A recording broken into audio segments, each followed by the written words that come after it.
Hello and welcome to Ham Nation, episode 521 for May 25th, 2022.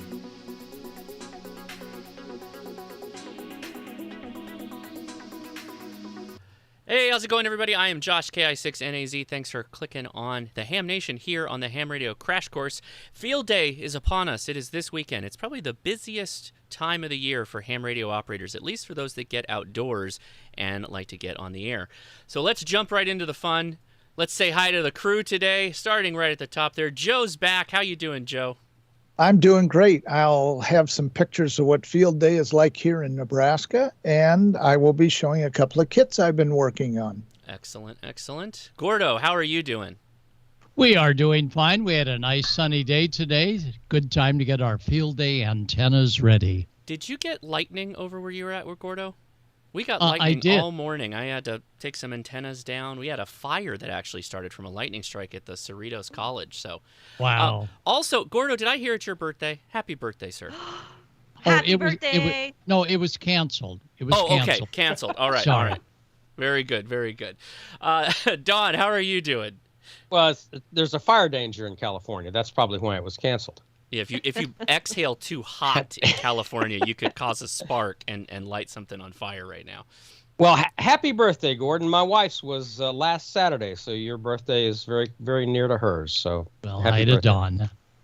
And we're going to see what's going on with Dr. T. She's going to talk about solar stuff, and of course, it's the perfect time to pay attention to that. With field day going on, and I'm going to try to find a field day operation here by South Louisiana, New Orleans area, South Mississippi, see if I can go and play a little field day. If not, I'll just do the one Delta thing here. But that's what's going on here. Very good, very good. And Amanda, how are you? You got a new hairdo going on, it looks like, today. Oh, yeah, this is I've worked too hard and it's too humid to have long hair today. So, hi, everyone. And stick around. I'm going to be talking about radiograms and what you can do to get some extra points for field day. And this seems to be sometimes tricky for people. So I'm really excited to be explaining easy way to fill out a radiogram and how to send it. And other than that, we're going to be talking about field day, the whole show. If you hear this, that means you just heard about an extra 100 points that you can earn during field day operations. I know, Nice. crazy. Without necessarily even having to make a contact, right? That's right. These are all things you do without making a contact. Other than that, I mean, Josh and I are going to be watching chat. Put the @ sign and then our names afterwards, and we'll see it bright orange so we can pick that out for you. Gordo's got to run early tonight, so if you have questions for him, you're going to have to hold them, or you're going to have to ask us uneducated fools the question. We'll do our best. We'll try. Yeah, we'll make stuff up. We might have some answers for you. Other than that, Dr. T better have some good news for propagation for everyone this weekend. Come on, Dr. T, I'm rooting for you. Other than that, I'll send it back to Gordo. Take it away, Gordo. All right. Well, thanks, Amanda. And we encourage all of you that for the absolute positive answer questions and the direct answers, go to ARRL.org and look up Field Day, because there they've got all of the pages, about 50 of them, on rules and regs, but most important, all the fun that we're going to have at Field Day. Well, you know, Field Day is ham radio operators' largest get-together. A few years ago, 26,000 hams came up over the air, made 1.4 million QSOs, 6,000 clubs and groups and individuals turned in their logs. Yeah, Field Day was indeed a hit. And we encourage all of you to take advantage of this 24-hour event. And remember a couple of new rules, and that is, and they're actually good rules, 100 watts is the limit. So no station should be operating at Field Day over 100 watts. And there'll be so many folks on the air, you will not have a problem. Well, when we talk about the different classes, the Class A, either battery or club, if it's battery-powered Class A, The club station is going to be running 5 watts if battery or up to 100, and clubs are 3 or more persons, or it could be a non-club, but it's portable. In other words, you're not tied into AC like you see there. Certainly you can have a tent, and certainly you can have ways of generating charging capabilities. But when you hear a station with A alpha as their designator for field day, you can be assured that it's probably a club putting everything into full swing, but operating off of the AC power mains, because that's what field day is about. One of the biggest challenges of field day, believe it or not only propagation, which I think we're going to hear it's going to be good, is the interference from one station to another. So we encourage all of you to look up maybe DX Engineering. They've got some wonderful bandpass filters, and bandpass filters really make a difference. When we go to the Bravo stations, Class B, that's 1 or 2 persons portable. If they're battery, it's 5 watts, and if they're non-battery, running up to 100 watts peak envelope power, I should say on a battery, portable. The Class B stations are usually 1 or 2 individuals getting together. And if you are interested in taking part in field day, but you don't want to necessarily go for all the great multipliers that you're going to hear from Amanda, then you may want to operate as 1 Bravo, or if a pair of you, 2 Bravo. But it's 1 or 2 persons portable or battery. Well, when you're operating portable or battery, and there's no one else around, it is good operating technique to use headsets and so on. Here's Chip K7JA, and he's tuning in FT8. He really won't even need the headset, just a good pair of eyes and maneuverability to find all of those contacts. And CW, that's another great way to beat out a lot of competition. And CW would be, let's say, 1 Bravo battery, and you're limited to 5 watts or less, and you'll have as much fun as everyone else all by yourself or with 1 other person. Get set up in a nice area, have some literature that if people ask, what are you doing? You can give it to them so you can get back to operating. There you go. And there's Amanda saying, we made another one. And set up in those public places where it will attract people to come by and see all the excitement. Y'all have to get out my ooga horn. There was down. And yes, the digital modes are all ready to roll for field day. We encourage you that if you are battery operated, make sure that your battery is in a safe place. If you're using solar cells to charge it, those that are lead acid do give off gases when they get pretty close to full charge. You want to make sure that you're not getting bad stuff coming back that you're breathing.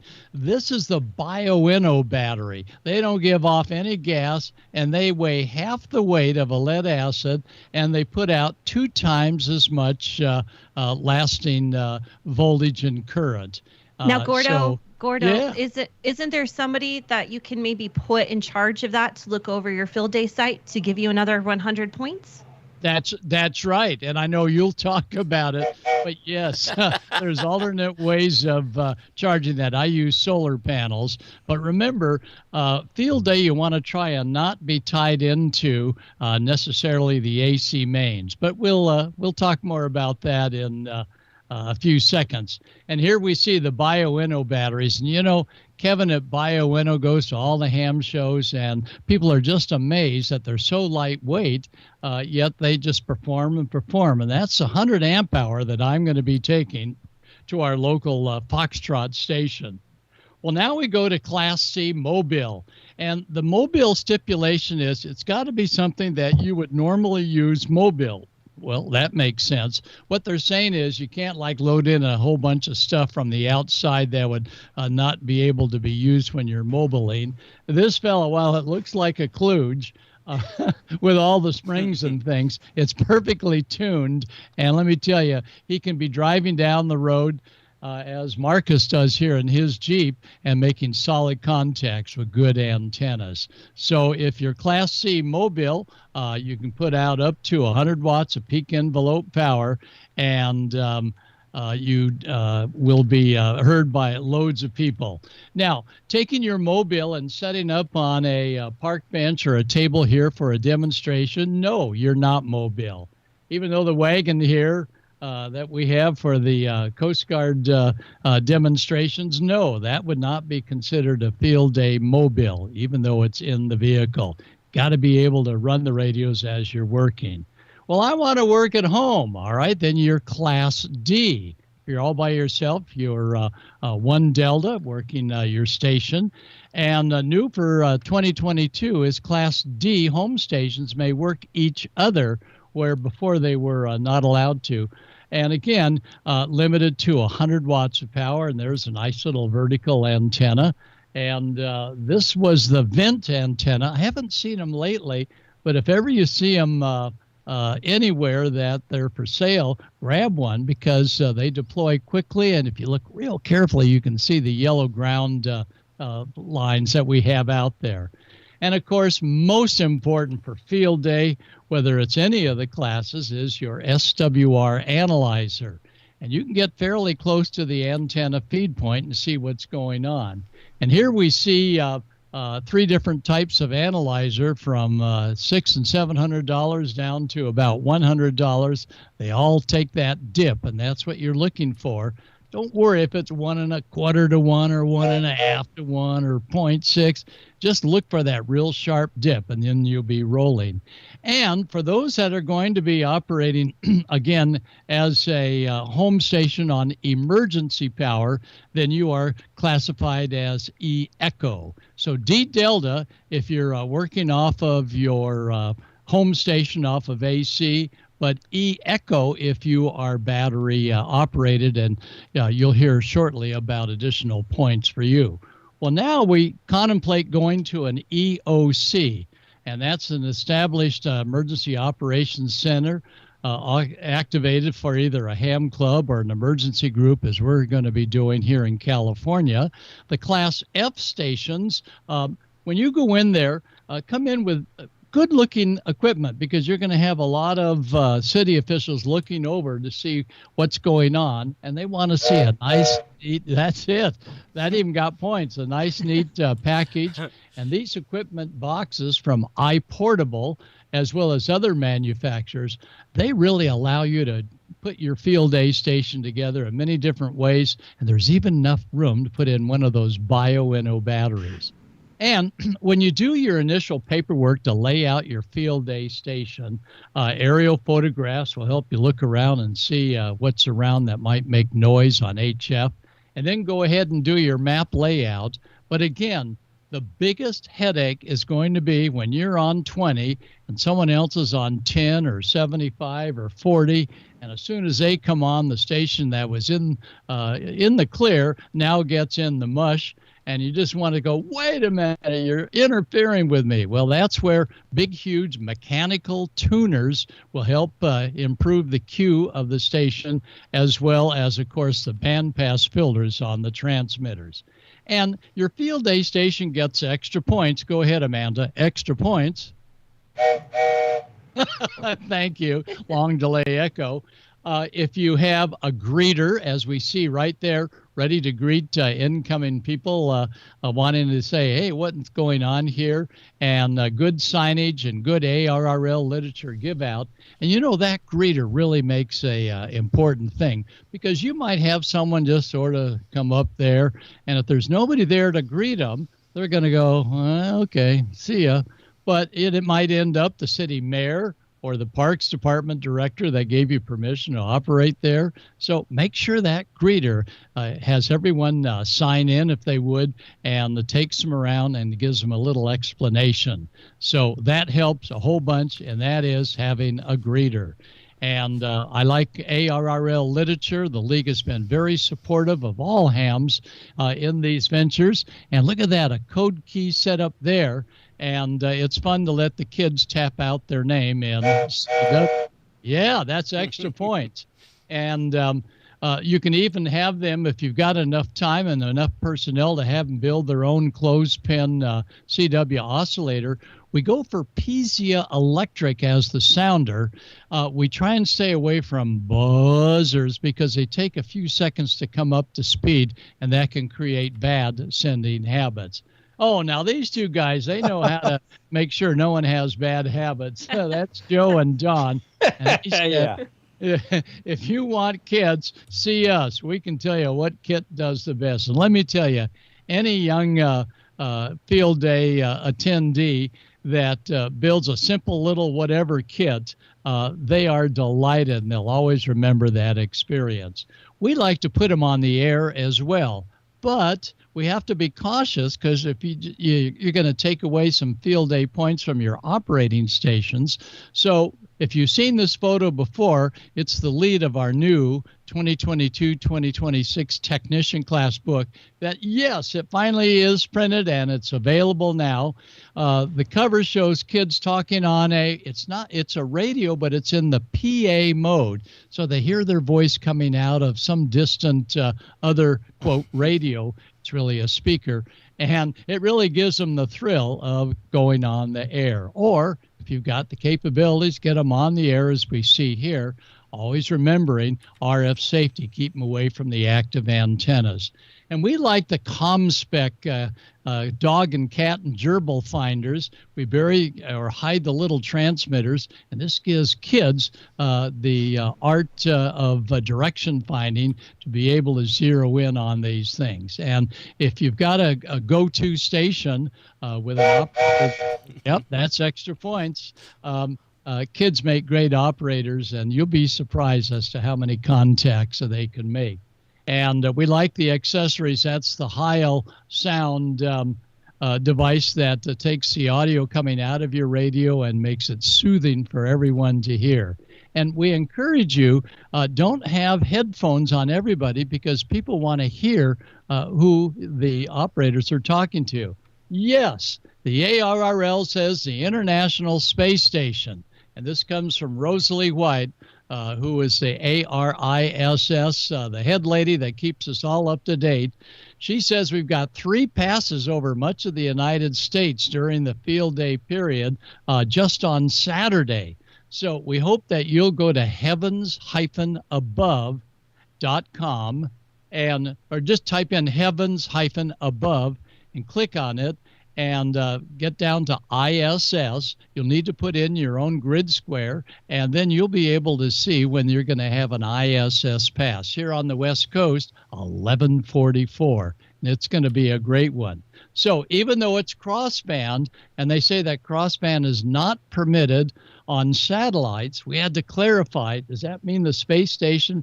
And the ARRL says yes. And the space station may go direct back to you in the crossband mode by keying their microphone, which will take over that and override the crossband output.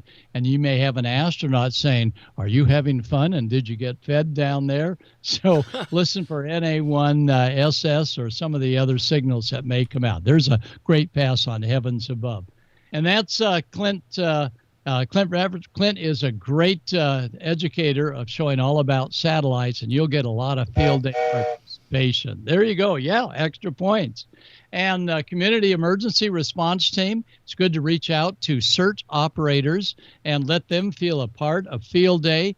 And I loan them some of my larger ham radio looking radios. These are GMRS radios on the channels 1 to 7 for FRS, but they reach out all over the field day site, and it gives them sort of a thrill. And I have one field day operator that acts as the station to whom they can communicate with. And you'll find that almost every city has a CERT program. So get together with the CERT coordinator. That's Brenda off to the left. She's a coordinator as well as our boss for volunteer communications here in the city of Costa Mesa.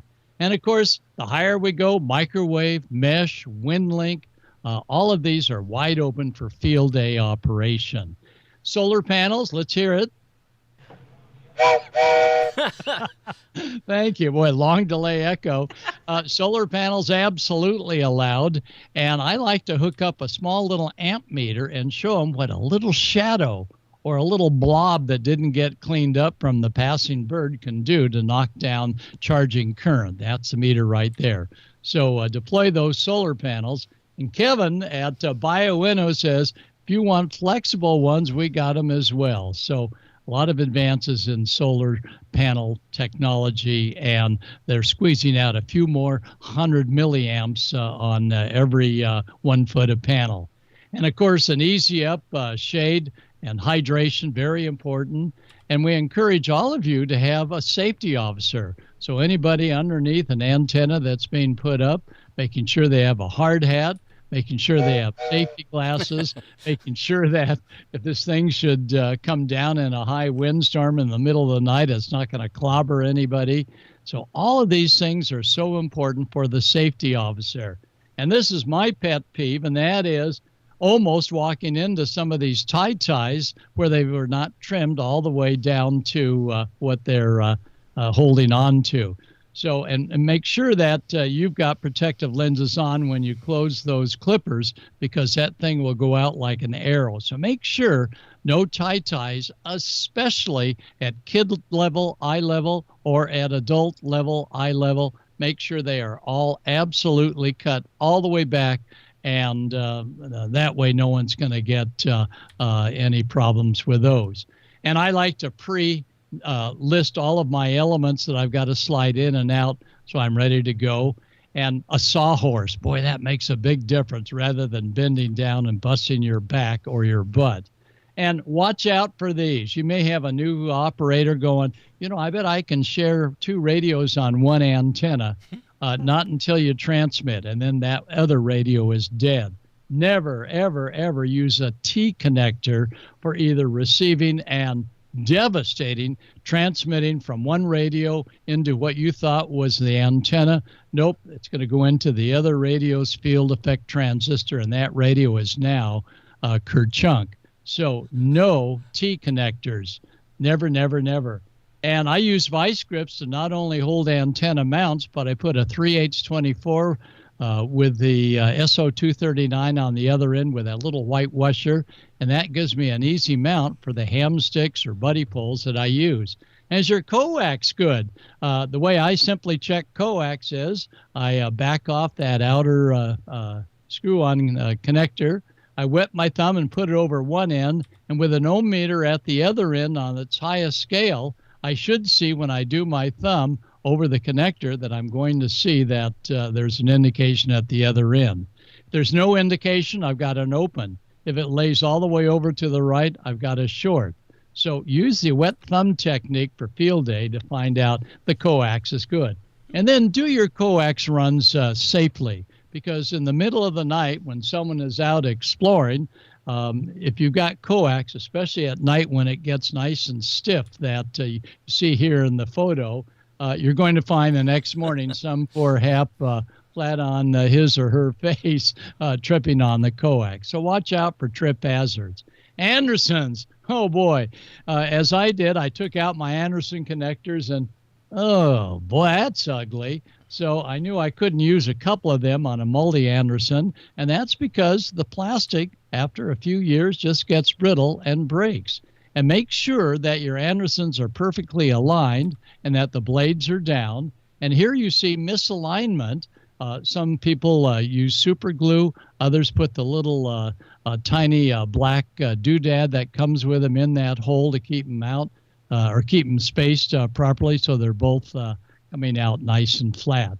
And, of course, food. You got to have food at field day, any kind of food. But a little bit more than just English muffin in the morning, a nice little deal like this, and you'll have field day people just swarming. You may not be on the air, but there you go. And at nighttime, light-emitting diodes are a great way to go, but watch out for anyone with LEDs that are illuminating the inside of their coach, or they have some sort of a dimmer. Those dimmers are pulse width modulation devices. They reek on high frequency, absolutely reek.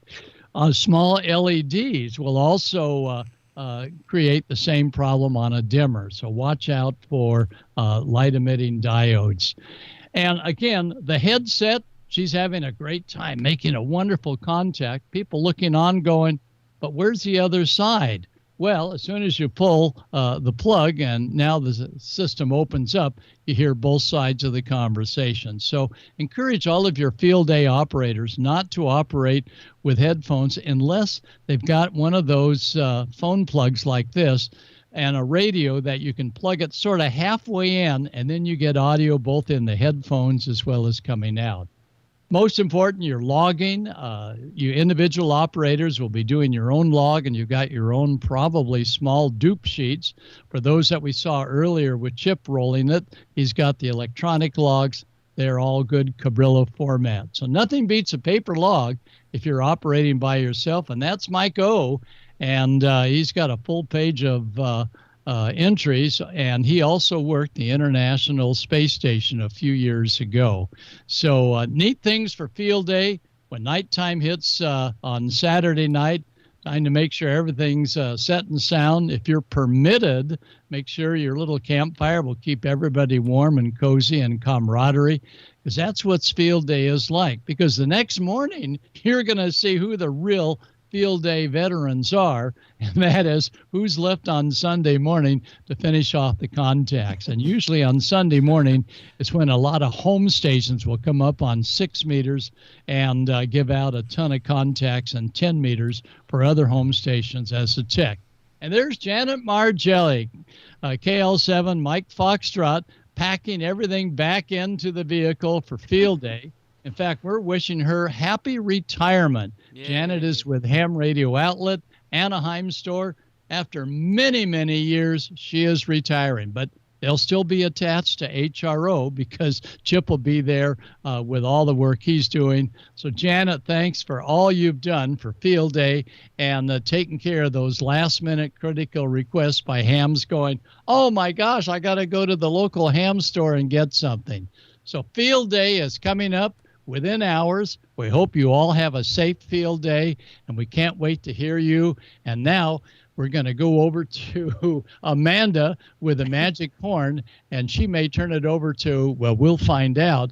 But Amanda and all of the other folks tonight have some great ways to really rack up some points. But most important, get on the air for field day. Amanda? Thank you, Gordo. We appreciate that. And Gordo mentioned off so many points you can get. So many. An educational, you need one educational scenario where you learn something new. Now, they don't want anything like, okay, so they want to discourage from how to run FT8. But if you actually never knew how to use an antenna analyzer and where to find the correct band, or if you wanted to learn, put on a Dr. T video where you can learn about some propagation and sunspots and what's going to help you and what's going to be against you. Those are going to be educational. So educational, that's an easy 100 points. You talked about the publicity table. One thing we didn't mention, also send this to your newspapers and or any other media outlet and get mentioned. You don't even have to get mentioned. If you just submit it, you get another 100 points. Or elected officials. So you get one elected official, but also get somebody from your emergency management. That's another 100 points. So that could be from your sheriff's office because they are in emergency management, whether you know it or not, they are. It could be anybody from that. Right? CERT counts for that as well? Yes, CERT would definitely count for that. American Red Cross, I would say counts for that. Mm-hmm. Any of those kinds of things. And some of the other ones he mentioned, satellite contacts, you need to make 5 of them. Battery operated, you need to make 5, and you need to log them separately. But that's going to get you another 100 points. There are so many things that you do before you even start talking on the radio. But then Gordo mentioned the kiddos. So kiddos this is where it gets complex. So you get 20 points for each youth that gets on the air, up to 40 points, but get them on your GOTA stations. Just have a GOTA station. That's going to give you extra points. Yep, that's your get on the air station. Right. get on the air manager. That's going to give you another 100 points. So they're just there to oversee the GOTA the whole time. And then get those kids on there. And every 20 contacts that they make, you get another 20 bonus points. It's crazy. Then your mind starts to go around in circles because of how many points you have to keep up with. But if you get a lot of youth around, or if you're going to get some Boy Scouts or Girl Scouts to come visit you, this is an excellent way to rack up a lot of extra points, and it's going to be a lot of fun. So those are just some of the things that Gordo mentioned, and I probably missed some of the other ones, but easy points before you even get started on the radio. Okay, with that, let's go to ICOM. All right. Be a Field Day leader. Field Day is ham radio's most popular event. On June 26th and 27th, more than 40,000 North American hams come together to operate remotely. Connect with nature. Connect with friends. With a powerful and high-quality ICOM radio, easily cut through pileups to get that contesting edge. Our popular IC705 portable, IC7300, and IC7610 SDR transceivers are the clear choice for DXers and contesters across the globe. The IC705 is the perfect transceiver for hams who enjoy both the great indoors and outdoors on Field Day. Features and functionalities at the tips of your fingers in a portable package covering HF 6 meters, 2 meters, and 70 centimeters. And it weighs in at just under 2 pounds. 4.3-inch color touchscreen with live band scope and waterfall. 5 watts with BP 272, 10 watts with external 13.8 volt DC. Single sideband CW, AM, FM, as well as full D-Star functions. The IC7300 is a high-performance innovative HF transceiver with a compact design that will far exceed your expectations. This is a radio that changed the way entry-level HF is designed. RF direct sampling, 15 discrete bandpass filters, large 4.3-inch color touchscreen, real-time spectrum scope, and SD memory card slot. The real HF fun starts here. The IC7610 is the SDR every ham wants. This high-performance SDR has the ability to pick out faint signals in the presence of stronger adjacent signals. The ICOM IC7610 is a direct sampling software-defined radio that has changed the world's definition of an SDR transceiver. RF direct sampling, 110 dB RMDR, independent dual receivers, and dual digicell. For more information on these and all the great ICOM radios, visit icomamerica.com/amateur. All right, and thanks again to ICOM for sponsoring Ham Nation. Reminder, every time we do an episode, you can join in on the fun by getting into our swag giveaway. Take the link in the description, takes you to ICOM America, where you can click that Enter Now button you see on the website, enter your call sign, some information, and you'll go into the every 2-week drawing where they pick 3 winners. Those 3 winners go into a running list for the year that can be entered into winning the monthly giveaway for a radio. This month, big giveaway, an ID52, and the winner is Michael O. W5SKK. So congratulations, Michael, on winning that ID52. The swag prize winners, so you guys are all getting into the list for possibly winning a radio next month: Tim SAG5ZU, Mike GKN4GFQ, and Jose BKP4CZ. All right. Thanks again, ICOM. We really do appreciate it. And I have something I want to mention where I'll be next for Field Day. I'll be at the Huntington Beach Dunes, right outside the dog park of Huntington Beach. I'm mentioning this right after the ICOM mention because I have some ICOM swag packs, and I have a multitude of sizes. So if you actually do make it out there, I'll be there on Saturday, roughly about the time Field Day starts, and I'm going to try and stay as long as I can. I will be streaming from that location on Saturday.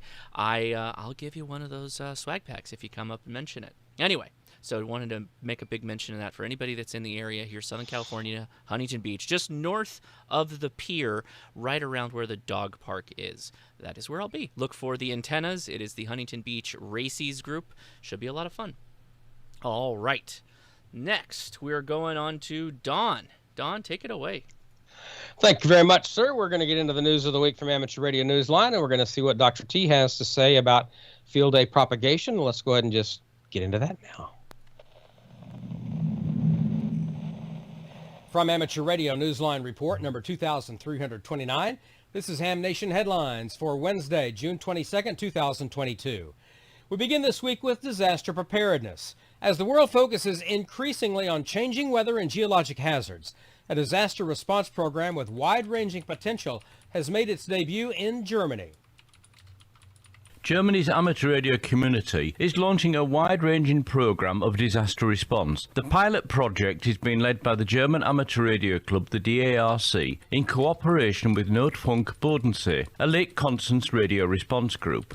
The need for broader and improved response was underscored recently by the devastating floods in the Ahr Valley. The new network has started to be rolled out near Lake Constance in Markdorf, where a donated emergency communications vehicle is being put into service. Organisers say that the effective radio response during the 1999 avalanche in Galtour proved to be a good model for Germany's amateur radio response, but in the intervening years, communications capability has progressed even more. The initiative is expected to expand next into Ravensburg and Lindau. Greater detail will be unveiled at Ham Radio Friedrichshafen on Friday, June 24th. For Amateur Radio Newsline, I'm Ed Durant, DD5LP. Meanwhile, in the U.S., a disaster drill switched formats and reported some rewarding results. The Cascadia Rising preparedness exercise in the Pacific Northwest region tests emergency response by government, business, and volunteers in the face of an earthquake and subsequent tsunami. This year's exercise, however, was unprecedented. With the region's resources stretched from historic wildfires, periods of intense rain, and the ongoing pandemic, organizers opted to hold this year's Cascadia Rising as a discussion-based drill. It was conducted virtually on Microsoft Teams rather than as the customary simulation of previous years. Robert Sabarisi, Assessment and Exercise Program Supervisor with the Washington State Emergency Management Division, told Newsline that during the drill, which ran from June 13th to 16th, amateur radio emerged with even greater potential for deeper involvement. He said there was new clarity in how hams can be further deployed beyond their critical early roles, aiding transportation and resource delivery to disaster victims. Scientists are taking a second look at the damage caused by a fragment that struck the Webb Space Telescope recently.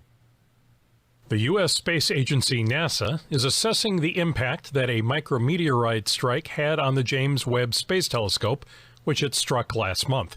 The dust-sized fragment is reported to have hit one of the primary mirror segments used in data collection.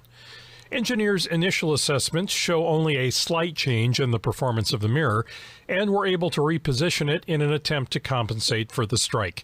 Reports say that this was the fifth impact of its kind since the telescope was sent into space in December as the heir apparent to the aging Hubble telescope. NASA wrote in a blog post that its analysis and measurements will continue. NASA is still on track for its July 12th date to release the first images collected by the telescope.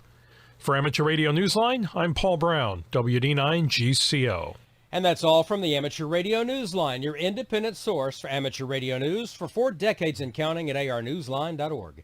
With Ed Durant, DD5LP, Paul Brown, WD9GCO, Karen Eve Murray, KD2GUT at the news desk in New York, and our news team across the globe.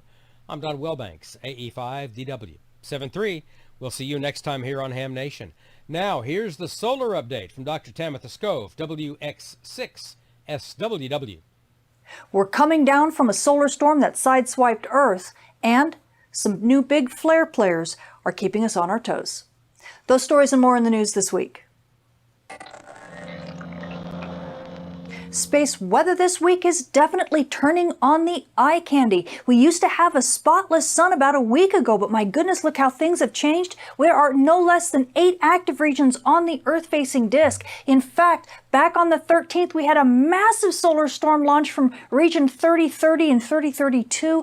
This launched a beautiful solar storm that had a gorgeous signature in coronagraphs, but sadly, this solar storm went pretty much to the east of Earth, and it only sideswiped us, which bumped us up to storm levels. It was enough to do that, but it wasn't the long-lasting storm we were hoping for. Things are already beginning to calm down, and on top of that, we've got a little bit of fast solar wind from the coronal hole that's been even rotating in through the Earth strike zone, but that's also going to calm down in the next day or two, and things are going to quiet down, at least on the solar storm front. Meanwhile, we do have multiple big flare players, including region 3036, 3037, and then of course 3030. These are all M flare players, and they've actually given us about a 10% chance of an X-class flare, so we're definitely watching these as they continue to give us small radio blackouts and things of that nature. We also have potential for radiation storms, but that has also kind of died down and will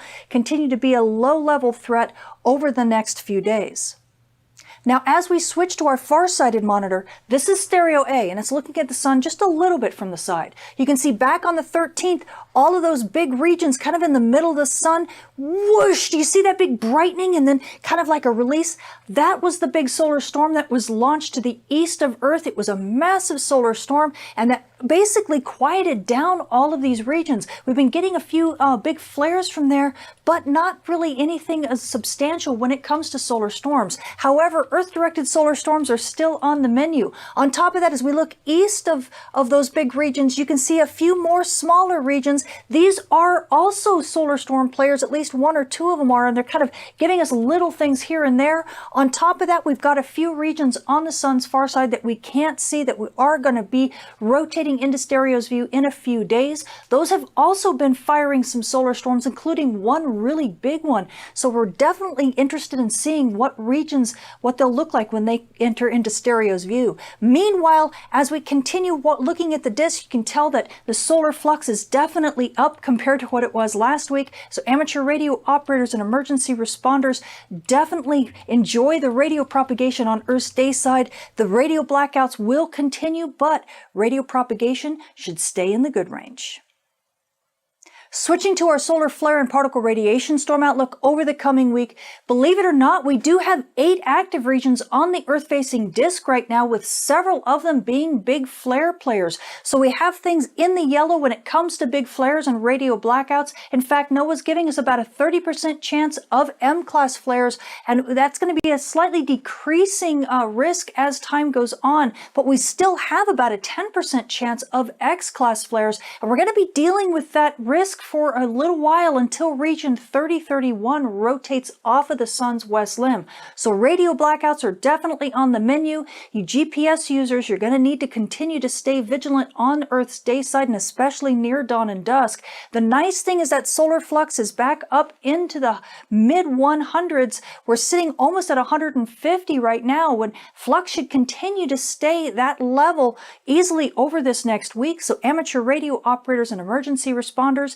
that skywave propagation on Earth's day side is going to stay in the good range for you. So this is good news. Now, as we take a look at the radiation storm predictions, right now we are sitting at a slightly elevated level. It's not really much to worry about, but I thought I'd put it up there just to let you know. And we do have an additional risk of an S1 storm of about 10%, and mainly that's due to region 3036, 3031, a couple of the 3030. There's a couple flare players on the disk right now that could give us some more radiation storms here, but that should just last over the next couple days before things kind of calm down a little bit. We could drop this to about a 5% chance of a radiation storm starting around the weekend, and things will continue to settle down after that. So you frequent flyers, just be aware that it's a little bit dicey right now. Not a big deal. Wouldn't worry about it too much, and then things should go back to normal.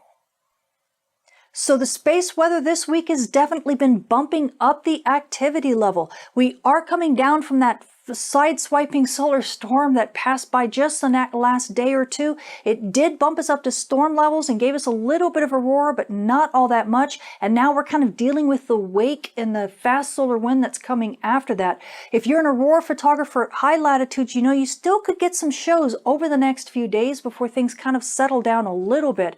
If you're at mid-latitudes, though, well, you know, you're probably going to have to sit this one out. And, you know, the nice thing is that we do still have a lot of solar storm players on the Earth-facing disk, and even more are going to be rotating into view over this next week. So just keep your fingers crossed that one of them launches an Earth-directed solar storm that could actually hit us instead of miss us this time. So we'll keep our eyes open for that. Now, amateur radio operators and emergency responders, well, you know, with all of these M-flare players on the Earth-facing disk, radio blackouts are still on the menu. But it does at least mean that solar flux is boosted well into the triple digits. We do have good radio propagation on Earth's day side, and these conditions are going to continue. You're just going to have to deal with a bit of noise on the bands. Sorry about that, but that's just the way it is right now, especially on Earth's day side. And now you GPS users, well, you know, we're coming down from a solar storm that could have been a lot worse. So, you know, radio propagation on Earth's night side shouldn't be too bad. We don't have a lot of aurora to report, so that's good news, and we're not really worried about the GPS reception there. Just the issue with dawn and dusk, that's probably the biggest place to stay vigilant right now, because we do still have the chance for radio blackouts, and that always causes issues for GPS reception. I'm Tamitha Skov, the Space Weather Woman. Thank you for watching. Thank you, Dr. T. We appreciate everything that you do for us. And of course, for the absolute latest from Tamitha Skov, you need to follow her on Twitter at Tamitha Skov, and check out spaceweatherwoman.com for the absolute latest information that she has. Twitter is your absolute best bet. Now, if you're into kid building, your absolute best bet is Joe Eisenberg, K0NEB. And here he is right now. Well, thank you very much, Don, and looking forward to seeing everybody at Huntsville and other Hamfests coming up. I have been working on a few kits lately. Had to bring home a few from Dayton, and so let's see if we can get it to come up. And there we go. First off, we're going to be looking at this is a drone shot for several years, the Lincoln Amateur Radio Club, which is K0KKV, and it's easy to remember because we're K0 King Kong's Vampires. And so if you hear King Kong's Vampires out there, that's us, and I'll probably be on 20 meters. And this shot was taken by my drone in the park behind my house. And so for about 10 years, I had the luxury of having the club field day in the park behind my house. And so I took a couple of drone shots to show what it looked like from way up above. That is a privilege I don't get at our new field day site, which is on the west side of the airport. And so, of course, drones are not allowed. So unfortunately, I won't be able to do that this time. Field days do run on their stomach, and this is Nebraska, and we know how to put the feed bag on. This is the breakfast we have, usually pancakes and sometimes eggs and hash browns and sausages and all sorts of stuff. And always fun. The tradition of our club is that on Sunday, past presidents are the ones that cook the breakfast. And this is the sunset shot. This is our beam with the beautiful Midwestern sunset. And I always like trying to get a couple of artistic photos during field day. This is me, and this was about 5 or 6 years ago. And at the time, I was using a TR7, which belonged to Jim, NU0C. And we had a noise-canceling headset and special noise canceling on the mic and audio processing, but a Drake TR7, and it was a wonderful radio. Now we use either the Yaesu FTDX 1200 or my ICOM 7300. We have some good signage, and this is one of those things that you got to blow the whistle for, because you do get publicity for, you get points for publicity. And the City of Lincoln Convention and Visitors Bureau actually made us these signs, and it was very helpful. And I thought this one's pretty cool. This one even has a QR code, so somebody's going by, they can get more information as well. But the most important shack, I think, is this one, and that is our Get on the Air shack, our GATA station.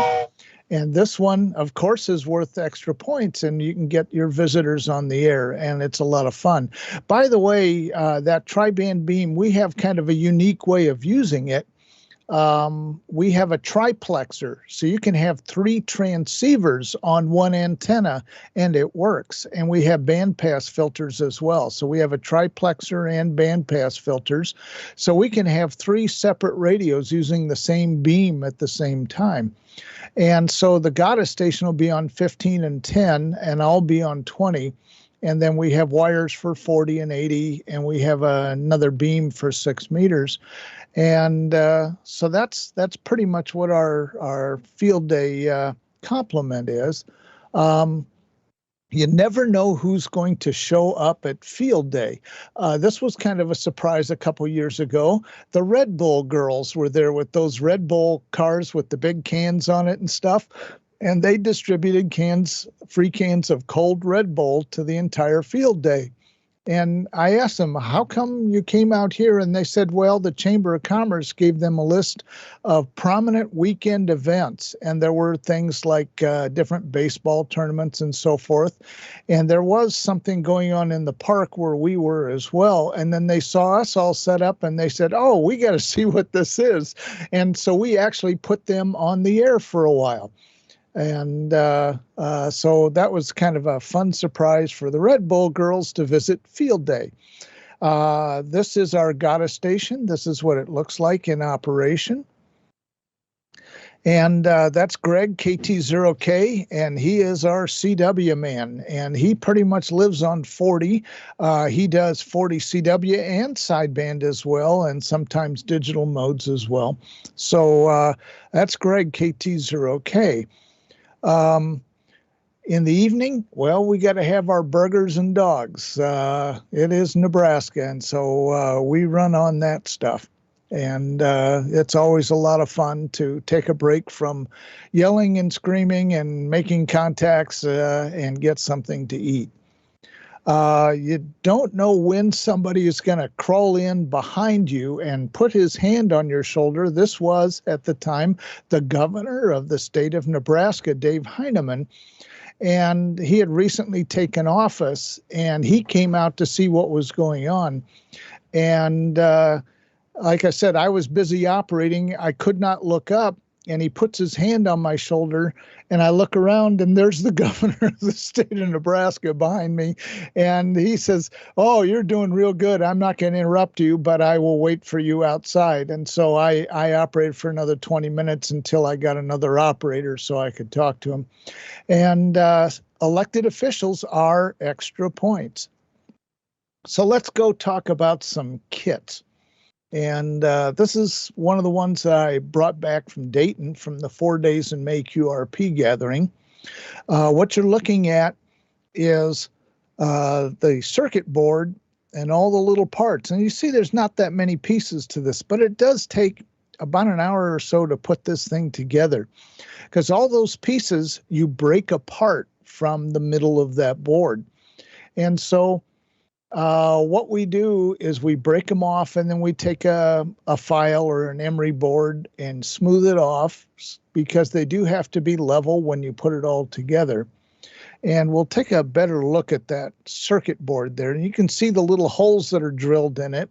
And all you do is, like I said, you crack it and it breaks off, and it comes off pretty smooth, but there's sometimes a little rough edge. And so, like I said, using an emery board takes care of it in just a couple of seconds. The only piece that's not used is that little bar in the middle that holds everything together. And this particular kit is a single lever paddle. And the reason for this is that on field day, or if you're doing soda, POTA, or things like that, you may not want to take your real fancy paddle from home. You want to have something real nice that you can take with you, but very low cost. This particular kit sells for about $25. And let's see here. The first part, you're putting together the center frame of it, and that screw and those nuts are used to hold it together, but that screw is not part of the final assembly. It's only used to hold it together in the right position so you can solder the different pads that put this thing together. And you got to be really, really, really careful to get that perpendicular and everything straight, or it's not going to work. So take your time on this one, and they suggest soldering only one pad and then reheating it slightly and moving it just to get everything right. And once that assembly is done, that screw assembly comes out. You can see the connector that sticks out. Well, that goes into where? It goes into the front of a KX2. This is what the paddle looks like by itself. And this assembly would go right onto the front of a KX2 or a KX3, actually. But if you don't have one of those two radios, or if you do, but you want to use this with some other radio, guess what? They sell another kit for about $15. And what this is this is a base to put that paddle on so that you can use the key with any radio you want. And it has a jack or 3 pads that you can solder a wire to directly. And we will assemble that. And that's what it looks like when it's all assembled with the paddle attached to the base. And then you can take one of those stereo audio cables and plug it into the radio, or a direct wire that goes to the left of that. And this is what it looks like when it's on the front panel of the KX2. And like I said, it also works with the KX3. So it makes a nice little paddle. Take your time to put it together and do it right. And it's just solders together. And you do have to play a little bit with the adjustments of the screws and then tighten down the nuts, and you won't have to mess with it again. Now let's take a look at what's on my bench right now. And this is the QRP Labs QDX 4-band digital mode transceiver. And this one is a lot of fun, and I always suggest ordering the kit with the case because the custom case that comes with it is well worth it. This thing is no bigger than a deck of cards when it is completed, and it is a 4-band 5-watt digital mode transceiver. When you look at all those parts in there and say, well, there's not that many parts in it. There's 4 molded chokes. There's maybe about a dozen or so capacitors. There's like 4 transistors and a handful of other parts, some diodes and so forth. But look at that tray next to it. Ooh, there are 10 toroids in there, including a binocular and a trifilar. There are 10 toroids you get to wind. So if you're not really an expert at toroids, this is the one that's going to get you the experience, because you got to wind 10 toroids to make this kit work. The case, like I said, is a must. Very nice, well-made case, fits together real nicely. I got to try it on the radio tonight and seems to be working in terms of fit. What you're looking at is the circuit board, where you'll notice that there's some surface mount parts.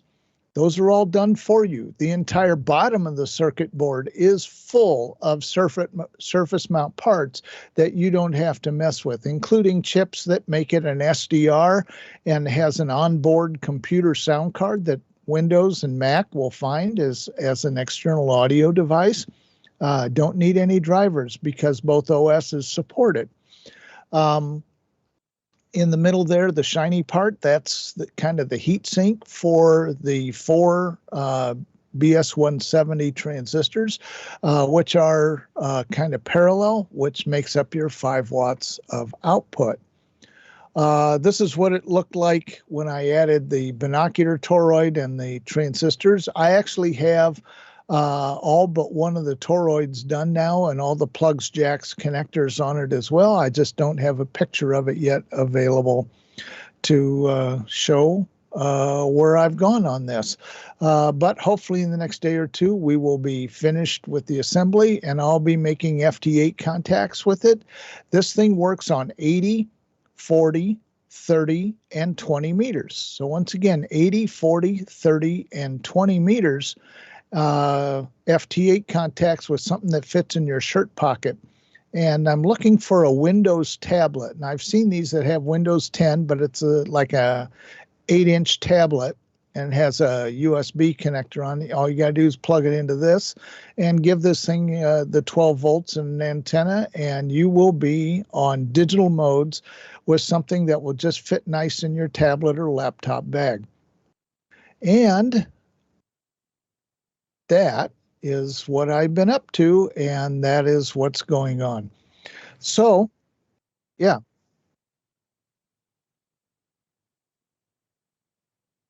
Nice. I'll have to look at that. That, as long as it's not the S version of the software, if it's the full Windows 10 or 11, that would be wonderful. That sounds great. Well, I'm going to have to look for a Surface Go. It sounds like a really good idea. And once again, we're going to be calling CQ Field Day from King Kong's Vampires, and I look forward to working everybody on 20 meters. King Kong Vampires. King Kong's Vampires. That's how you say K0KKV. It's the only way to get people to remember it. Did you have questions? I like Did it. you see any? I did not. I have one though. Uh-oh. Joe showing up at your field day site with a kit counts as an educational lesson. 100 points. I usually do. I usually have one or two to show people so that we can get them interested in doing a club project. Well, thank you, Joe. Have fun at field day. What are you operating as? 2 alpha, 3 alpha? 3 alpha. 3 alpha. Okay. Listen out for Joe and everybody there in Lincoln, Nebraska. And I worked them in the years past. They always sound really good. They've got a great setup. So thank you, Joe. Have fun at field day. All right. Okay, everybody, we're going to go over some radiograms, which is another way to earn points. And this is the one I see so frequently ignored. So this is why I'm going over it. Not only 100 points, but 200 points can be earned in this lesson I'm about to give you. So stand by. I'm going to share my screen here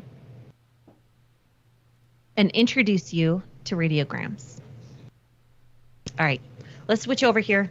First of all, what is the NTS and what are radiograms?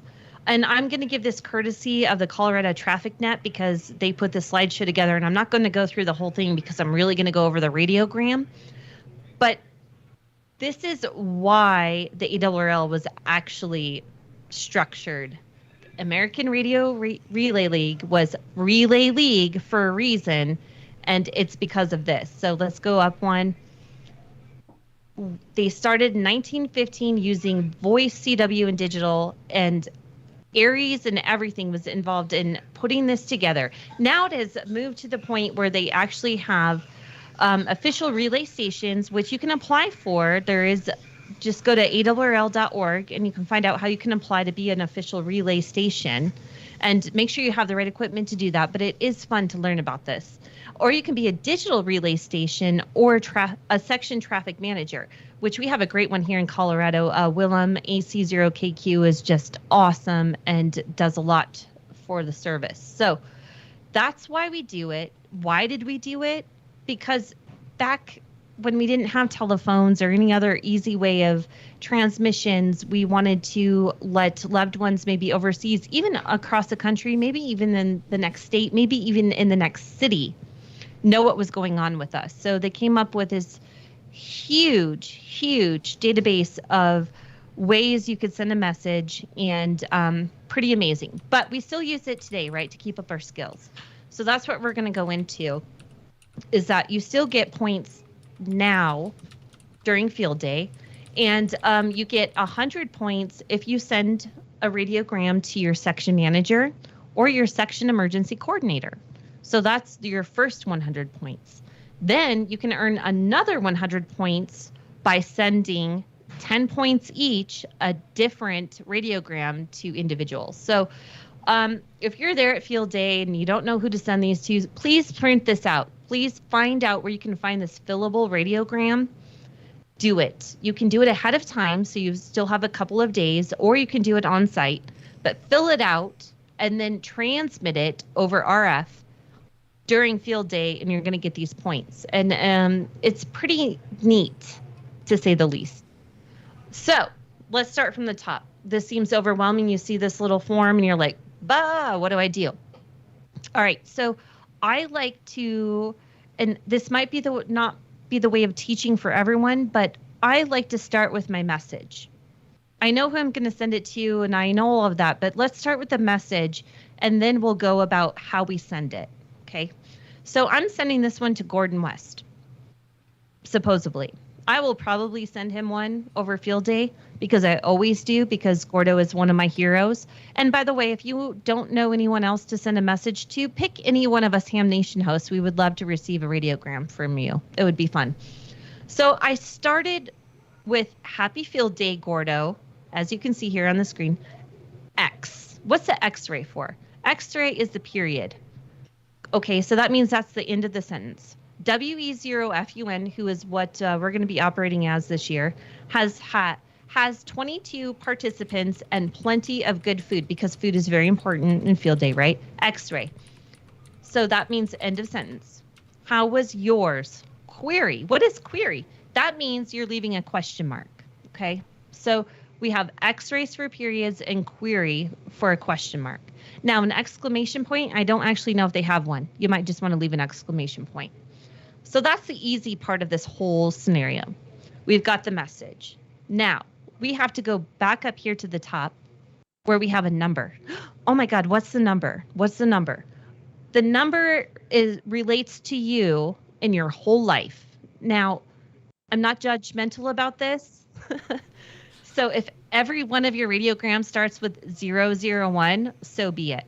But if you're a sincere official relay or anything like that, every message that you send is going to have its own pertinent serial number. So this is basically a serial number.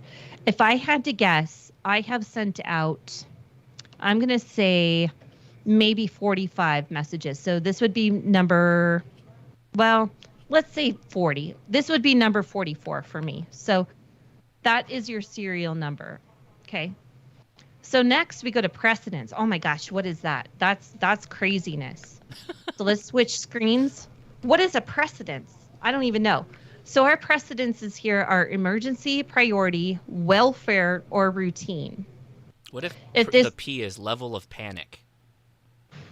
Level of panic. That's your precedence. If it's an emergency, that's the highest level of precedent. Absolutely. And it's not used very often, let me tell you. And emergency, I don't want to get into it too much, but those would expire quite quickly before the message was ever even sent.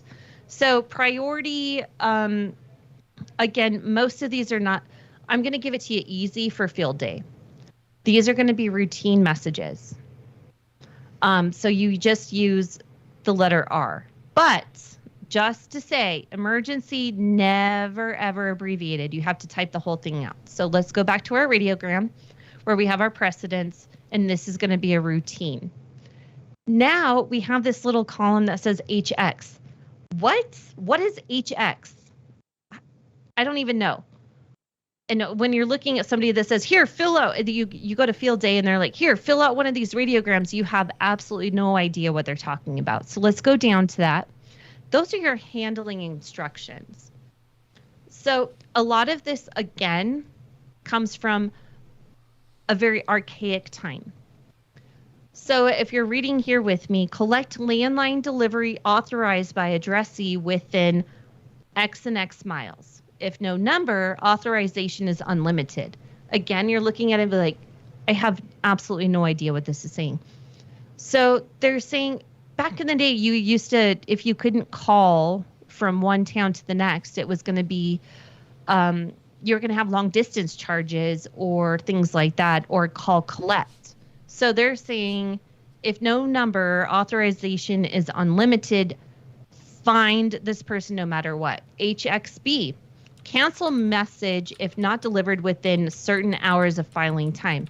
That makes sense to me, but not so much anymore. It's not relative a lot anymore.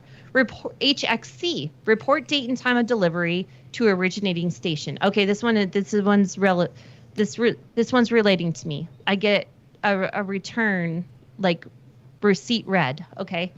HXD, report to originating station the identity of station from which received plus date and time, report identity of station to which relayed plus date and time, or if delivered, report date, time, and method of delivery. This is like a lot. This is, I mean, I don't even think the Pentagon requires this amount of. It's true. I don't think they had that requirement. What do you recommend people put in there? Okay, let's HXC. Okay. Report the date and time of delivery. Okay.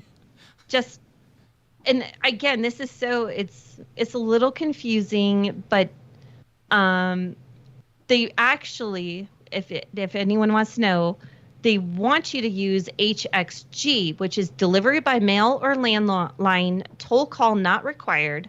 If toll or other expense involved, cancel message and serve originating station. Most routine messages are Hotel X-Ray Golf. So we're going to go back to our radiogram, and we think that is the best choice. Mm-hmm. And we're going to put in Hotel X-Ray Golf. Perfect. Station of origin. That would be the person typing it. So K1DDN. Check. What is check? Do you want a check mark? No, that's not what they want. They want how many words you have in your radiogram. So you have to use these X-rays, and queries actually come into play here. So this is where you get your check from, how many words you have in the message. Because if the station receiving it doesn't have the same check, something could be amiss. Something could be wrong.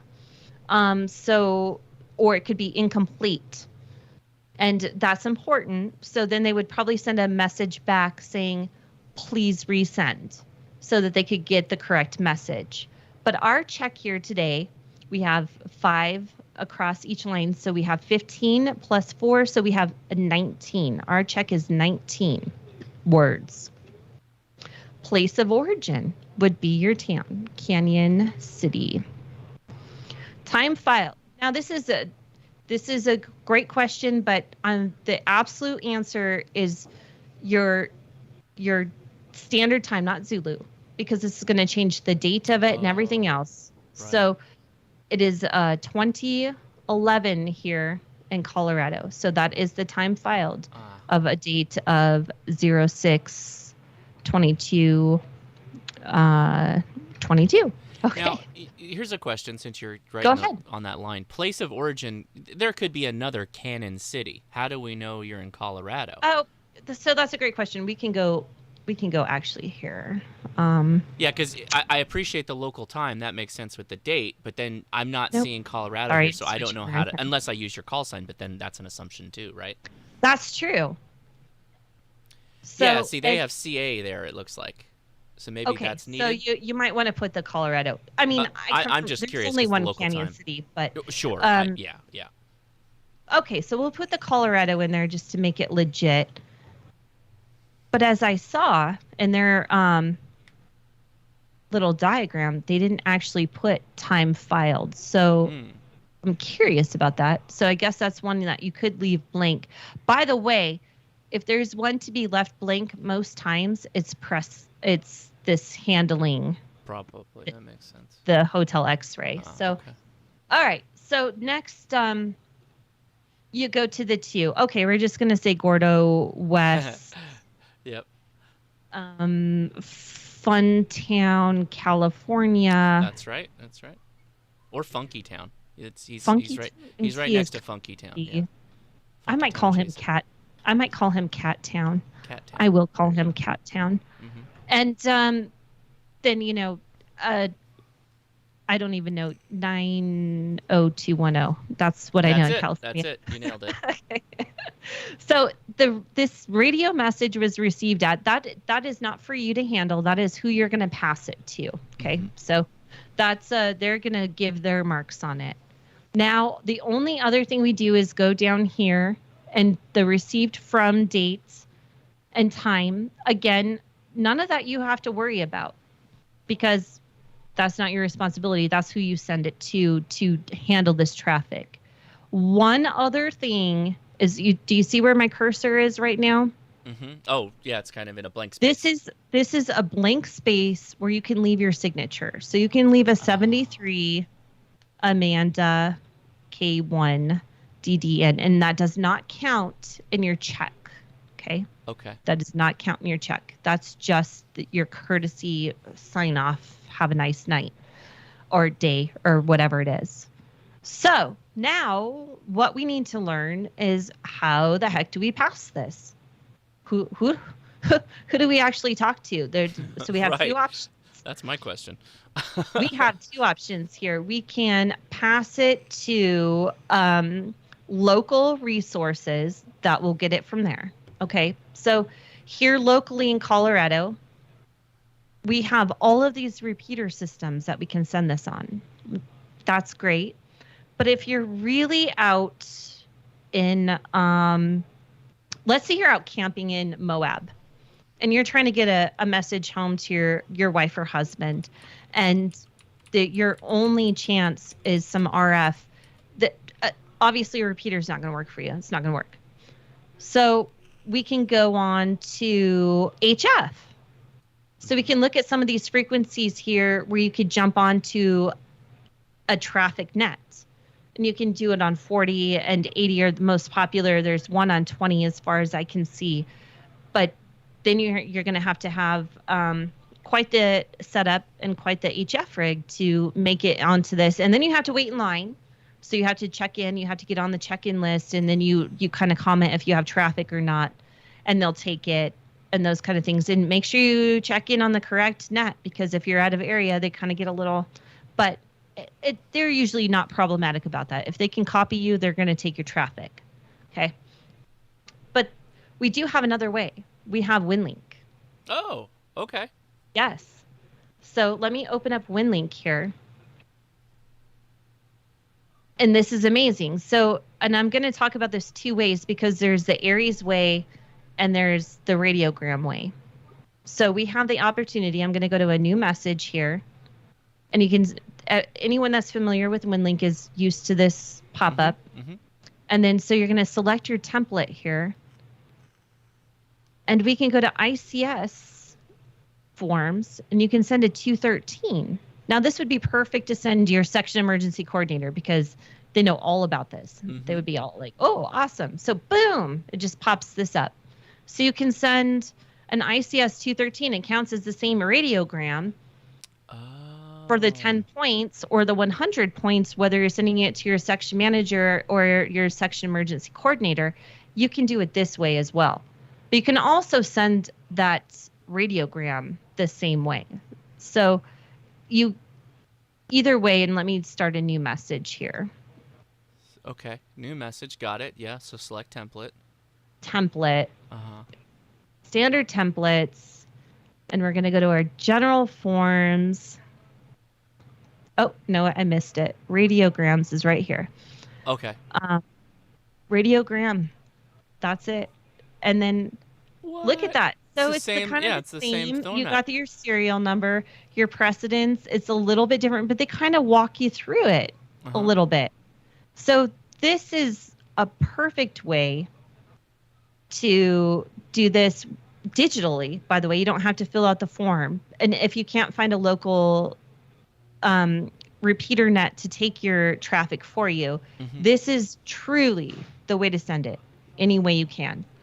So you're going to get 10 points per individual radiogram that you send this away, and 100 to your section manager or your section emergency coordinator. Not both, by the way. You don't get 100 for both, one or the other. And this is a fun way to do it. So I hopefully am making it a little bit easier for everybody to do that. Now, WinLink obviously goes through gateways and nodes, right? It most certainly does. And I don't have a radio on, so I can't bring that up to show everybody where they would have choices. Does it have to go to a special gateway or node, or merely the fact that you did it qualify for the 10 points? It definitely has to be sent over RF. No, there's no telnet on this one. It has to be, I'm sorry. So can you not use a gateway? It has to be point to point? You're absolutely correct, Josh. Sorry that I missed that point. So yes, you need to choose a station that you can have a great connection with. Okay. And absolutely send this direct, and let their gateway receive it. But it has to be definitely 100% over RF for this account.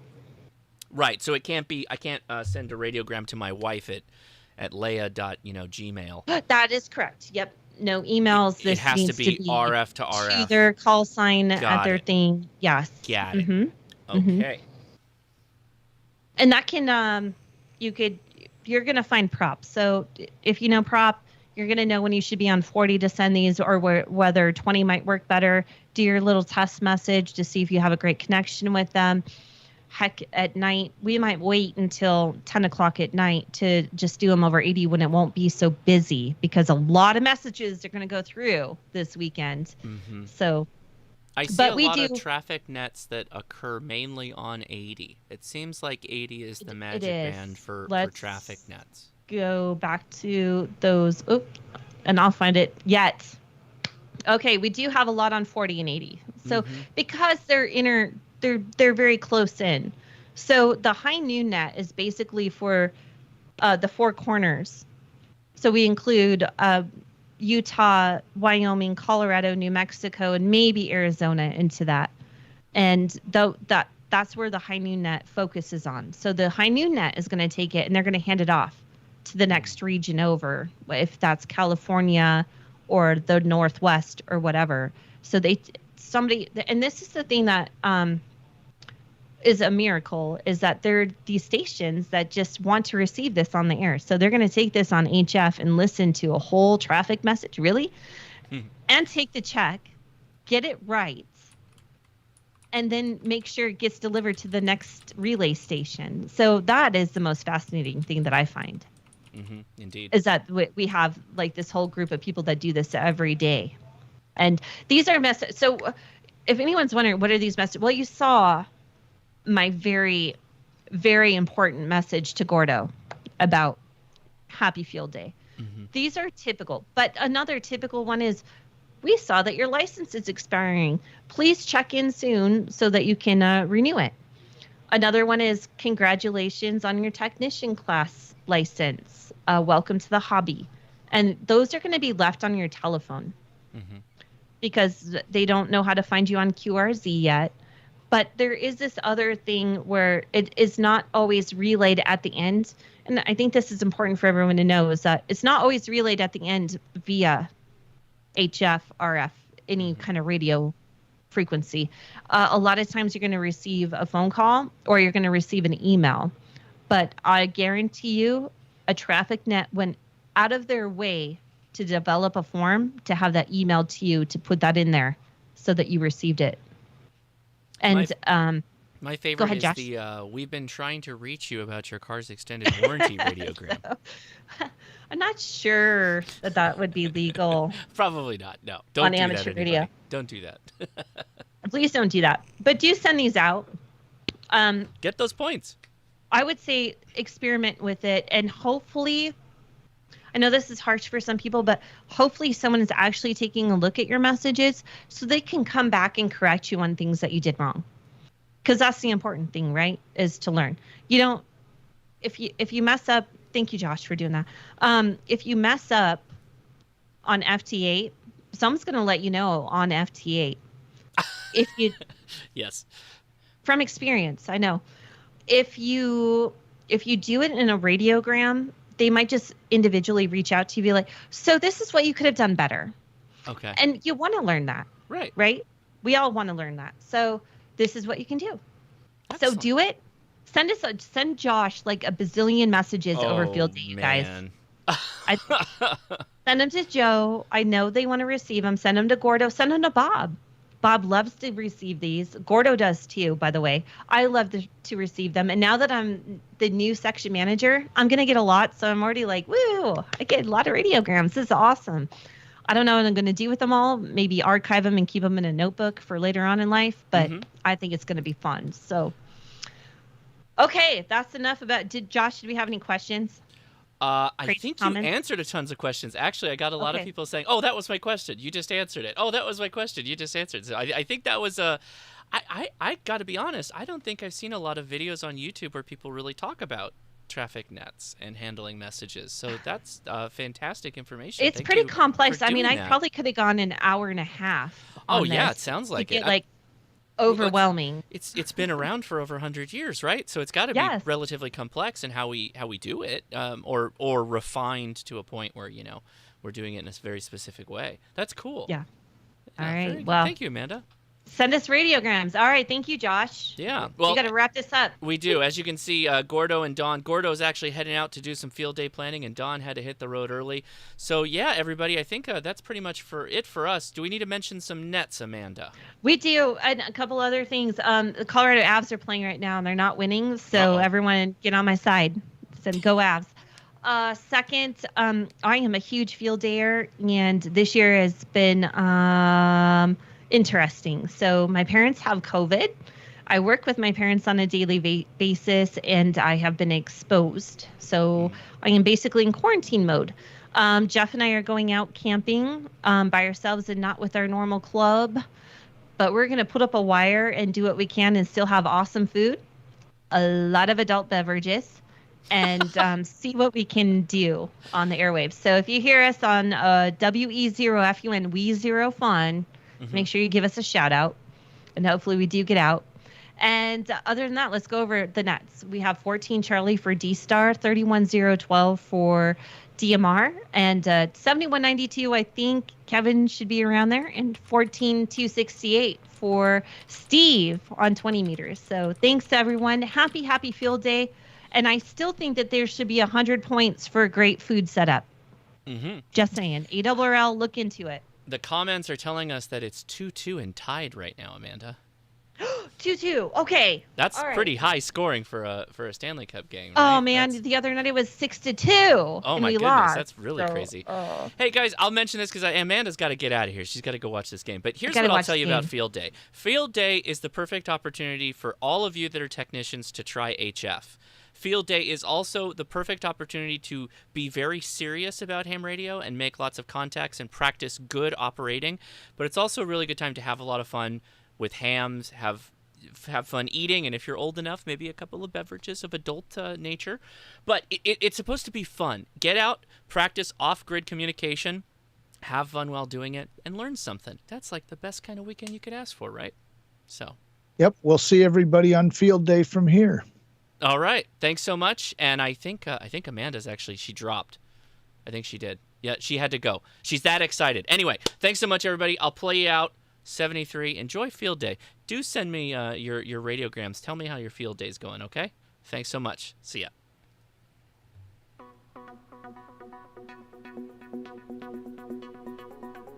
Feel free to send us emails to our podcast as well, lay@hamtactical.com, about how your Field Day went. We would love to hear them. All right, everybody.